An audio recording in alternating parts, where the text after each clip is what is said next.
ఒక పాతికేళ్ల యువకుడు తన భార్యతో కలిసి బైక్ మీద వెళ్తున్నప్పుడు ట్రాఫిక్ సిగ్నల్ పాయింట్ దగ్గర ఆగాడు. చాలా మంది బిచ్చగాళ్లు బాబు ధర్మం చేయండి బాబు అంటే తన దగ్గర ఉన్న డబ్బులు వేశాడు. అయితే దూరంగా ఉన్న 70 ఏళ్ల ముసలాయన ఈ పాతికేళ్ల యువకుడి దగ్గరకు వచ్చి నాన్నా నాన్నా ఒక 10 రూపాయలు ఇవ్వు నాన్నా అని అడుగుతాడు. ఆ యువకుడు 10 రూపాయలు తీసి ఇచ్చే లోపు ట్రాఫిక్ సిగ్నల్స్ వదిలేయడంతో అతని భార్య ఏమండి గ్రీన్ లైట్ పడిందండి త్వరగా పదండి అని చెప్పడంతో ఆ యువకుడు 10 రూపాయలు ఇవ్వకుండానే అక్కడి నుంచి బయలుదేరిపోతాడు. ఆ 70 ఏళ్ల ముసలాయన మాత్రం నాన్న నాన్న అంటూ కొంత దూరం వెళ్ళి ఆగిపోతాడు. ఇంటికి చేరుకున్న తర్వాత ఆ యువకుడికి ఆ రాత్రి నిద్ర పట్టదు. ఆ బిచ్చగాడు తనని నాన్న నాన్న అంటూ ఎంతో ఆప్యాయంగా పిలిచాడని, ఎందుకలా పిలిచాడని ఆలోచించి తర్వాత రోజు ఆ ముసలాయన ఉండే ప్రదేశానికి వెళ్లి ఆ బిచ్చగాడిని కలిసి వివరాలు అడుగుతాడు. అప్పుడు ఆ 70 ఏళ్ల ముసలాయన మాది దగ్గరలో ఉండే ఒక గ్రామం అని, మా నాన్నగారు చనిపోయిన తర్వాత మా ఇంట్లోకి చేరిన బంధువులు నా ఆస్తిని లాక్కున్నారు, అడిగితే నా పేరున ఎటువంటి ఆస్తి పత్రాలు లేవని, నన్ను ఇంట్లోంచి బయటికి పంపించేశారని, అప్పటి నుంచి ఊర్లో ఏవో చిన్న చిన్న పనులు చేసుకుని బ్రతికానని, ఇంకా ఈ వృద్ధాప్యంలో అక్కడ ఉండడం ఇష్టం లేక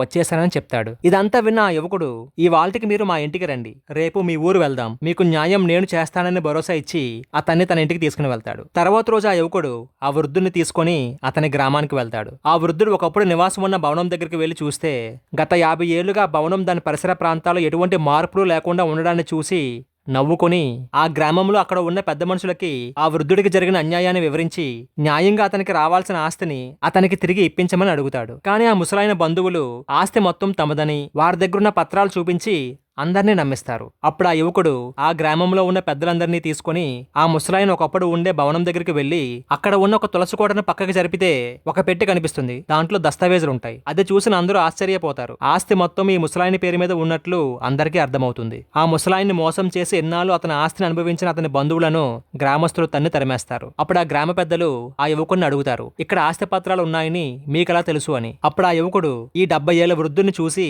ఇతడు నా కొడుకని చెప్పడంతో అందరూ ఆశ్చర్యపోతారు. కొన్ని రోజుల క్రితం ఈ వృద్ధుడు నన్ను నాన్న 10 రూపాయలు ఉంటే ఇవ్వు నాన్న అని నన్ను అడిగినప్పుడు ఈ పిలుపు ఎక్కడో విన్నట్లు అనిపించింది. నేను ఈ ఊరొచ్చి ఇక్కడ భవనాలను వాతావరణాన్ని చూసిన తర్వాత నేను గత జన్మలో ఇతనికి తండ్రిని గుర్తొచ్చింది అని చెప్తూ మరికొన్ని ఆధారాలను ఆ భవనంలో చూపిస్తాడు. ఇదంతా విన్న 70 ఏళ్ల ముసలివాడు తన 25 ఏళ్ల తండ్రిని చూసి ప్రేమతో కౌగులించుకుని నాన్న నా కోసం వచ్చావా నాన్న అంటూ తండ్రిని కౌగులించుకుని ఏడుస్తాడు. తన 70 ఏళ్ల కొడుకు మరణించే వరకు ఆ యువకుడు ఆ వృద్ధునితోనే ఉంటూ అతన్ని జాగ్రత్తగా చూసుకుంటే ఆ 70 ఏళ్ల వృద్ధుడు తన 6 ఏళ్ల తమ్ముడితో సంతోషంగా కుటుంబ జీవితాన్ని గడిపి తన ఆస్తి మొత్తాన్ని తిరిగి తన తండ్రికి ఇచ్చేసి ఆనందంగా కళ్ళు మూస్తాడు. ఇది యథార్థంగా ఉత్తరప్రదేశ్ లో 1970లో జరిగిన సంఘటన. పునర్జన్మ నిజమని రుజువు చేసిన సంఘటన. ఒక తండ్రి తను చనిపోయినా కూడా అవసరమైతే తన కొడుకు కోసం మళ్ళా జన్మ తీసుకుని వస్తాడని చెప్పేందుకు ఈ సంఘటనే ఒక ఉదాహరణ. మీ జీవితంలో కూడా మీ నాన్నగారు మిమ్మల్ని రక్షించిన సంఘటనలు ఏమైనా ఉంటే కామెంట్లో తెలియజేయండి.